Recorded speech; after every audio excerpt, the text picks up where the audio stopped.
جیسے ہی یزید نے زینب کبریٰ کا نام اٹھایا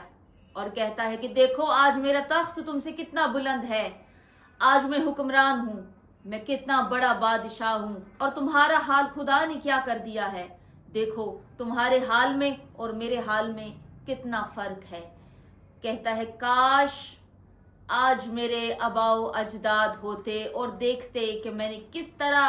احد اور بدر کا بدلہ لے لیا ہے۔ یزید کا یہ کہنا تھا، علی کی شیر دل بیٹی جیسے ہی یہ جملہ سنتی ہے، شہزادی زینب نے پکارا، یبنت لکا،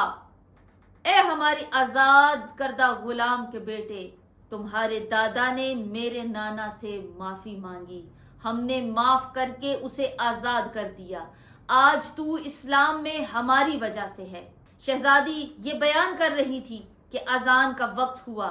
اور اذان میں جب اشہد ان محمد رسول اللہ کا لفظ آیا، شہزادی کہتی ہے کہ آج اگر اذان میں تیرے دادا کا نام ہے تو تو جیت گیا، اور اگر اذان میں میرے نانا کا نام ہے تو میں جیت گئی۔